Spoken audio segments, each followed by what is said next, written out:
Hallo, alles gut? Obrigado pela atenção. E vamos lá para o nosso vídeo de Karl Marx e Max Weber. Se ainda não é inscrito no canal, inscreva-se, deixe aí seu comentário, compartilhe com outras pessoas. E seguindo uma ordem cronológica, vou iniciar com Karl Marx, pois ele é de 1818 até 1883, e o Max Weber vem depois, é de 1864 e 1920. Karl Marx, nós vamos ali nos atentar às questões do início do desenvolvimento da crítica econômica marxista e depois, com Max Weber, o estudo da ação social e os fenômenos sociais. Então vamos lá? Então, o que falar do menino Marx? Agora, por qual razão muitos adoram, idolatram Karl Marx sem ao menos ter lido suas obras, ou sequer saber do que se trata a sua teoria econômica e social? Acredito que possa ser pelo fato da grande filósofa contemporânea Xuxa ter influenciado os baixinhos. Oh my God.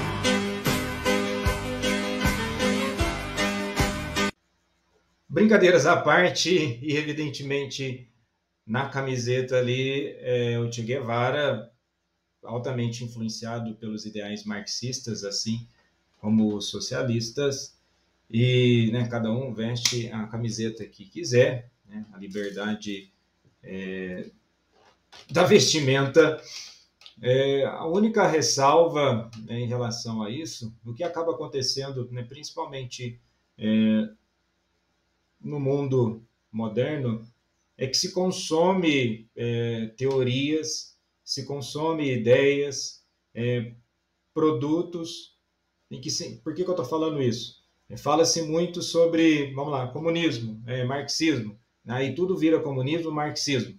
E as pessoas acabam não entendendo o que de fato certas teorias, como que de fato historicamente isso ocorreu, e acaba desconfigurando, virando algo apenas para consumo, para ser assistido em vídeos, reproduzido, e muitas vezes essa reprodução ela carece de um embasamento teórico e até mesmo honesto. No que diz respeito à vestimenta, ao vestuário, até mesmo essas frases, figuras históricas acabam servindo para consumo, para atender um mercado de produção, uma demanda, de certo modo, intelectual, que muitas vezes não é pelo intelecto por si próprio, tem também uma única preocupação em vender e trazer uma estampa e lacrar com aquela ideia. Mas vamos lá para a teoria econômica de Marx.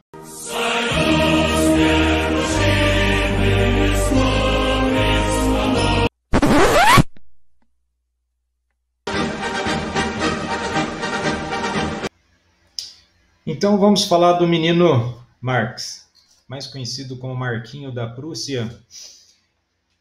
E a teoria econômica marxista, ela tem como constituição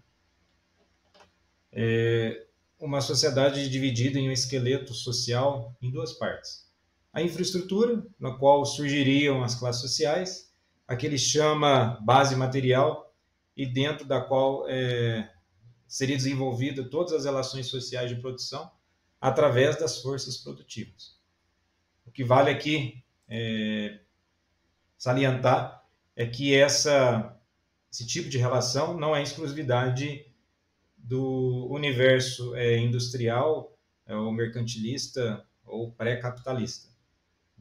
Desde a antiguidade, nós já temos modelos divididos em uma infraestrutura de uma força produtiva, existia ainda numa realidade agrária, mas já existia essa divisão de classe, certo? Então, essa é a constituição da sociedade para Marx, dividida em duas partes: infraestrutura e as forças produtivas. E nesse aspecto, o que já tem uma preocupação na Europa, aí não é uma preocupação unicamente marxista, né? Se preocupar com o social não quer dizer que você é um socialista ou comunista. Se preocupar com as questões sociais tem muito mais a ver que você é uma pessoa preocupada com o desenvolvimento integral do ser humano. Isso tem a ver com o senso de justiça, o qual a Europa, no período, se nós pensarmos que a Revolução Industrial ela inicia ali por volta de 1760 e vai até 1840, nós temos aí já um período que tinham discussões na Europa sobre 3 fatores muito importantes. As questões da divisão das terras, isso fruto da derrocada, né, a decadência dos regimes absolutistas na Europa, a questão da concentração de renda e a igualdade entre as pessoas. E muito disso é até influenciado, se nós pensarmos 1760, início da Revolução, né, Industrial, e ali 1789, então 29 anos depois tem-se ali a Revolução Francesa.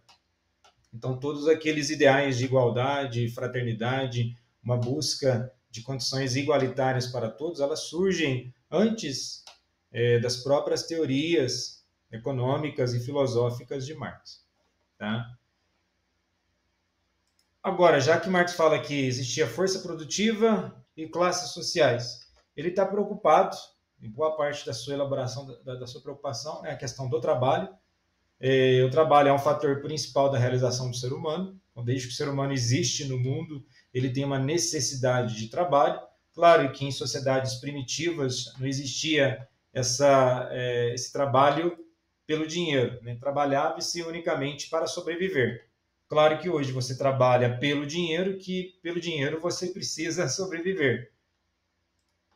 Agora, o que acaba acontecendo no processo do trabalho, né, sendo o processo do trabalho dinâmico entre o ser humano e a natureza, quando começa a existir essa ruptura de um trabalho, de um contato direto com a natureza, ou seja, boa parte ainda da sociedade europeia estava regimentada ali, por assim dizer, na sociedade agrária.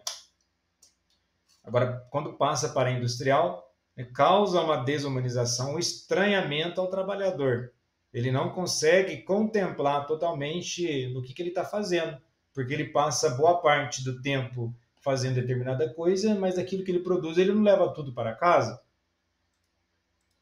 Mas isso era diferente do regime feudal. Às vezes a pessoa trabalhava o dia inteiro no campo, parte daquela colheita ia para o senhor feudal ou ia para a coroa, e o trabalhador, o camponês, ficava com parte daquilo que ele produziu. Então esse sistema já é desigual há um bom tempo. E quem trata também dessa lógica antes de Marx é o próprio Rousseau, que ele tem um livro, né, uma obra chamada A Origem da Desigualdade entre os Homens, exatamente nesse questionamento. No processo de civilização já surge injustiça e exploração do homem pelo próprio, do ser humano pelo próprio ser humano. E aí o operário torna-se um meio para o fim do outro, no sentido de exploração. E sim, no período industrial já ocorria vários tipos de exploração. A pessoa trabalhava muito, né, várias horas por dia e recebia muito pouco. E graças à evolução do direito trabalhista, exatamente pelas essas críticas sociais, críticas a um sistema, que surgem propostas, né, para reformar e deixar o sistema mais justo. Mas se eu tirar o termo ali operário, o camponês era explorado. Na antiguidade, o trabalhador também era explorado. Então não é uma exclusividade do sistema capitalista. O sistema capitalista pode ter intensificado isso? Sim, em muitos aspectos. Mas isso não quer dizer que o sistema socialista ou um sistema comunista igualou essas relações. E um dos principais pontos da mais-valia, da economia, da teoria econômica de Marx, né, a mais-valia. E o que é né, a mais-valia? Rapidamente, relacionado a essa questão da mais-valia, uma falácia, uma mentira a respeito disso. Tem muitas pessoas que dizem assim, se a classe operária tudo produz, a ela tudo pertence. Isso aqui é uma falácia, o que é uma falácia? É um argumento aparentemente verdadeiro, mas que é falso. Por qual razão? Tudo produz, a classe operária não produz tudo. Por qual razão? Na onde que ela produz? Ela produz dentro de um sistema de trabalho, dentro da propriedade de trabalho. Aquela propriedade de trabalho pertence a alguém. A matéria-prima vem de alguém, ou seja, vem da natureza, extraída por alguém. Então, há o conjunto das forças de produção, uma dependência entre aquele que tem um espaço para o trabalhador exercer o seu trabalho e o trabalhador precisa desse espaço. Uma lógica de dependência entre um e o outro. Agora, a ela tudo pertence? Não pertence. O proprietário ele vai lá e compra essa matéria-prima. E é somente a partir da matéria-prima que tem produto. Então, isso aqui é uma falácia por essa razão. Bom, uma outra falácia ou mentira, os ricos não produzem riqueza. É uma mentira, né, porque já tem comprovações que uma pessoa que está num cargo alto de uma empresa, ele também foi trabalhador, ele chegou lá, ele continua trabalhando. Agora, há uma outra forma de trabalho. Os ricos se apropriam da riqueza. Isso aqui é uma mentira, também é uma falácia, por qual razão?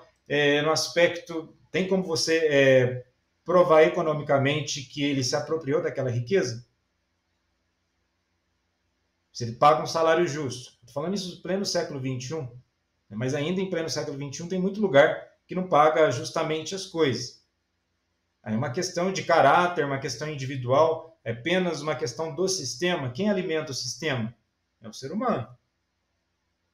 O ser humano que mantém o sistema vivo, né? Enfim, e se produzissem a riqueza, se chamariam trabalhadores, né? Todos os empresários, para quem não gosta de generalizar, né, muitos empresários, ou vários empresários, inúmeros empresários, eles são trabalhadores. Ele tem que tocar, ele tem que gerenciar o negócio para que, de fato, né, ocorra uma produção e aquela riqueza, aquilo que chega na ponta que é produzido, né, o lucro, ele seja de uma forma equilibrada e que ele, de fato, possa continuar mantendo o seu negócio. E, nesse aspecto, surge essa questão da mais-valia. Né? Tem essa pergunta, o que é a mais-valia? Segundo, aí, de acordo com Marx, a mais-valia refere-se a um processo de exploração da mão de obra assalariada. Mas, novamente, vamos voltar. No período feudal, no período antigo, já existia a exploração da mão de obra. Então, segundo ele, os trabalhadores não recebem o equivalente àquilo que produzem. E todo o lucro obtido através da produção das mercadorias vai direto para o empregador, que se apropria do trabalho excedente. Não vai direto para o empregador. Isso é uma coisa óbvia. Ainda porque, na época de Marx, ainda não leva em consideração que, ainda na época dele, 1800, quando ele começa a elaborar essas teorias, 1840, 50, não existia ainda uma figura forte de um Estado que arrecadava muito imposto dos grandes produtores. E não levou em consideração a questão do imposto, a questão da inflação. Mas, por outras razões, a mais-valia já não vai fazendo tanto sentido. Imaginem assim, se você tem o valor do trabalho, então nem sempre tudo que é colocado na mercadoria é só fruto do valor do trabalho. Suponhamos que eu tenha um sorvete de lama, de barro. Se não for atribuído ao sorvete um valor, eu posso trabalhar inúmeras horas para produzir aquele sorvete que você não vai ter um valor a ele. Logo, o trabalho ele fica sem valor. Então, não é só daquilo que é produzido. Mas vamos uma outra análise. Imagine que eu tenho uma impressora que pode imprimir durante os próximos 10 anos 1.000 livros, com valor de mercado de 0,1 centavos cada um. Por que então a impressora jamais custará Vamos supor que a impressora custe R$100, né? R$1.000 a impressora. Eu tenho o custo da impressora, ela vai produzir, nos próximos 10 anos, 1.000 livros. Ignoremos outros eventuais custos. Agora, o que nós temos que analisar? Esse 0,1 centavos vai ter o mesmo valor daqui a um tempo? Então, existem variáveis, e as principais delas é a escassez de mercadoria, a questão da oferta e demanda, a própria questão da variação de imposto e inflação. Então, não é aquilo que é colocado, né, como lucro, ele não é uma exploração unicamente do trabalhador. Marx, quando ele escreve lá nos manuscritos econômicos filosóficos, ele diz assim: o domínio do capital sobre o trabalho e os motivos do capitalista. A única causa que motiva o proprietário de um capital, antes de o aplicar na agricultura, ou na manufatura, ou no ramo particular da venda por atacado do comércio varejista, é o ponto de vista do próprio lucro. Mas então, por qual razão o cara abriria uma fábrica se não fosse pelo próprio lucro? Seria para a caridade? Pelo bem-estar? Eu vou abrir uma fábrica ali, ficar distribuindo coisas entre as pessoas? Por qual razão a pessoa abriria um negócio? Eu ia empreender, ficar pagando imposto para o governo, ter dor de cabeça com várias outras coisas, preocupação se está vendendo muito, se está vendendo pouco? Claro que tem que ter o lucro. O lucro não é algo ruim. Se demonizou o lucro, mas é preciso ter o lucro. Agora, a lógica da estrutura do sistema de produção que precisa ser mais justa. A valorização do salário, a valorização do próprio trabalhador, das condições de trabalho, né? E graças à evolução dessas questões trabalhistas, isso foi sendo resolvido. Um outro exemplo. Imaginem, suponha que uma fábrica produz camisetas, os trabalhadores na fábrica são pagos um salário de R$100 por dia de trabalho e um dia de trabalho de 8 horas. Cada trabalhador produz 100 camisetas. Então, nós vamos colocar. E a mais-valia? O que é a mais-valia? A gente falou que é a questão do lucro. Lucro, o que é? Receitas totais menos custos totais. O que é uma receita total? É o montante total de dinheiro que uma empresa ganhou com as operações. Mas vamos para os custos. Custos de produção, custos operacionais, custos financeiros. Então, tem o custo para produzir. Não se produz de graça. Então, dizer que o empregado, tudo vai direto para o empregado, não é uma verdade. Certo? Então, é nesse sentido que ele vai fazer essa análise. E agora, saindo de Marx, vamos para Max Weber. Um certo dia, Weber jogando truco alemão, e o seu adversário levanta gritando: 6 marreco! Dá um tapa na mesa e fala: e aí, Weber? E a única resposta dele é: ação social. A ação social, segundo Weber, remete a um tipo de conduta do indivíduo que reflete sentido tanto para ele quanto para aqueles que são afetados. Esse conceito também é definido como as formas de interação e simbolismo, pois uma ação apenas acontece quando entramos em contato uns com os outros. Mudar para melhor, com certeza, que a gente ia mudar melhor, já estava bom. Diz que ia mudar para melhor, não estava muito bom, estava meio ruim também, estava ruim. Agora parece que piorou. Então, simplificando, a ação social, ela ocorre evidentemente dentro da sociedade, é uma relação de um indivíduo com outro indivíduo. E isso traz um certo simbolismo, pois a partir do momento que eu observo uma ação de um indivíduo, eu posso ali detectar alguns valores existentes naquela sociedade. E ele vai tipificar, estudar os tipos das ações sociais. Mas antes de falar disso, rapidamente, o Max Weber, ele é um economista alemão. Eu vou procurar simplificar e interligar todos os conceitos aqui, viu?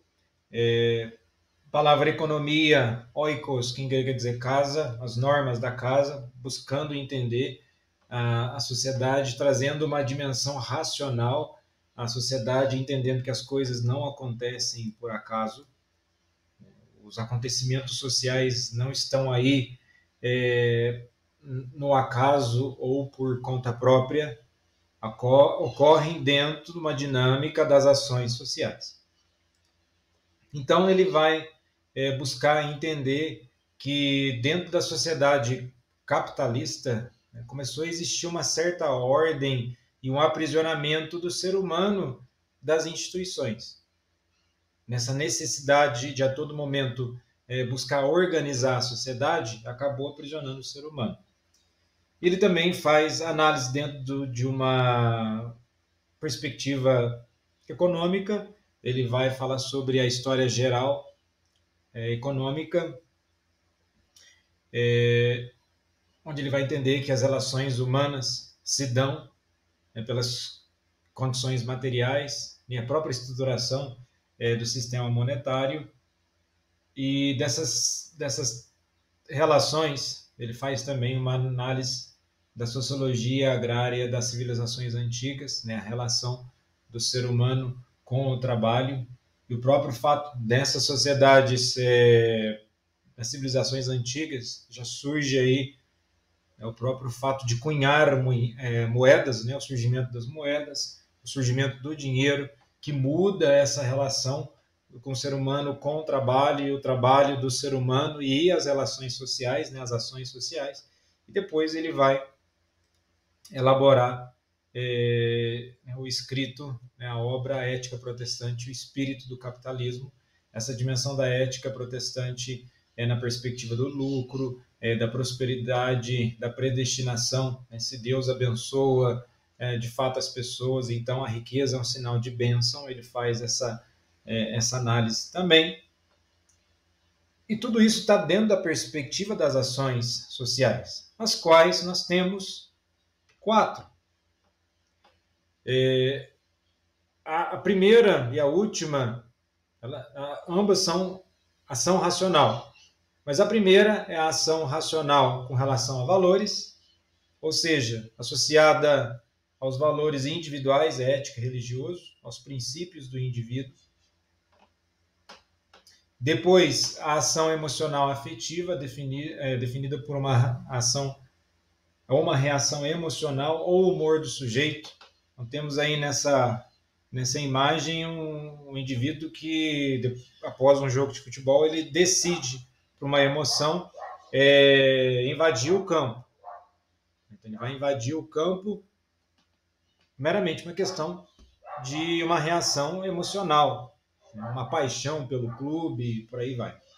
Depois, a ação tradicional, aquele estabelecido pela crença nos hábitos e nos costumes. Nós temos a imagem aqui na Espanha, acredito que até hoje, não sei como que está lá, a questão das leis de proteção aos animais. Tem a tourada, que o toureiro fica lá com aquela bandeira vermelha, e o touro fica sendo tiçado, então é uma tradição na Espanha, mas isso temos, por exemplo, no Brasil, vamos pegar aí uma ação tradicional. O carnaval é uma ação tradicional. Festa junina, uma ação tradicional. Determinado período do ano as pessoas fazem isso. É uma ação tradicional. A mulher casa de branco, o homem de preto. De certo modo é uma ação tradicional, embora tenha pessoas que casem de outras cores. Mas o branco tradicionalmente representa a pureza, a virgindade, enquanto o homem de preto representa a sua renúncia para outras mulheres. Uma ação tradicional. E a ação relacional a fins, temos a imagem do estudo. Você estuda, você se esforça para ser aprovado, seja passar de ano na escola, seja para ser aprovado em um vestibular. E todas essas ações têm a perspectiva de uma manifestação, e já que existem essas ações, elas precisam ser organizadas ou racionalizadas para que então ocorra uma harmonia. O que vai chamar aí como controlar essas ações? O que as instituições procuram fazer? Como se fosse uma gaiola de ferro, uma rigidez organizacional, um controle, que é a questão da burocracia. A burocracia ela funciona de um isomorfismo. O que é isomorfismo? A mesma forma, as mesmas regras para todo mundo, para que então tenha-se uma civilização harmoniosa. E a partir disso, até uma crítica de Weber, acreditava que se ocorresse então essa burocracia, não haveria uma desigualdade, mas isso nós vemos que é impossível, não tem como você ter uma organização plena o tempo todo. Temos um exemplo, né, da imagem aí que ilustra a questão da burocracia. Né? Assuntos urgentes é com a tartaruga, ou seja, devagar. Mas se não é urgente, vai ali com a lesma, né, com o caracol. Então, menos importante ainda. Um sistema bancário, assim, se o assunto não é muito importante, demora, às vezes, para resolver o assunto. Sistema único de saúde, se o caso não for de uma urgência, né, muito extrema, demora-se mais para resolver. Mas tudo isso para tentar controlar o sistema, né, organizar por necessidades e por intensidades aí. Então, a burocracia como manutenção do status quo, do estado das coisas como são. Tudo isso surge na perspectiva do Estado também. O Estado, poder e dominação. Né? Em Weber, o que é o Estado? É uma instituição social que prevalece sobre todas as outras. É uma sociedade politicamente organizada, uma instituição organizada política, social e juridicamente. Então, nós temos os três poderes. Né? Os dois primeiros poderes elaborados ali por Montesquieu, né? O executivo e o legislativo. Depois, no desenvolvimento da sociedade, do Estado, na sociedade moderna, né, sociodemocrática, também surge o judiciário. E dentro das categorias de poder tem o econômico, o ideológico e o político. E o que seria o poder? Capacidade de indivíduos e grupos fazerem prevalecer sua vontade e interesse sobre os outros.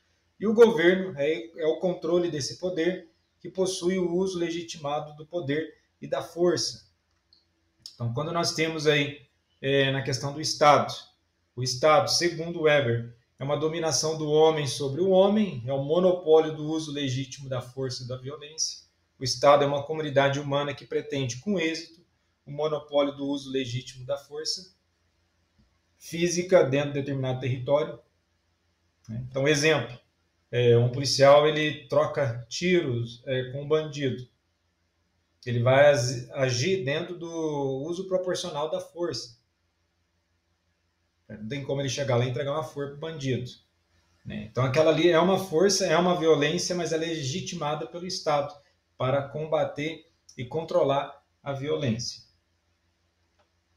E depois o que ele vai dizer que o poder é fazer com que o outro faça o que você quer sem o uso da violência real. O que seria essa violência real? Você não precisa necessariamente agredir a pessoa fisicamente para fazer, basta ter uma lei, o poder do Estado, você vai coagir a pessoa para que ela de fato faça aquilo, e aí surge uma lógica da dominação e obediência. O que é a dominação? A probabilidade de encontrar obediência e uma ordem entre as pessoas específicas. Pelo poder, pela força, você domina as pessoas, e os dominados eles vão obedecer por vários interesses, o reconhecimento da força, por medo e o respeito à lei. Seria nessa lógica as relações, então vai desde as ações sociais até o Estado. Okay? Muito obrigado pela atenção, qualquer dúvida deixe aí o comentário. Verhaftung!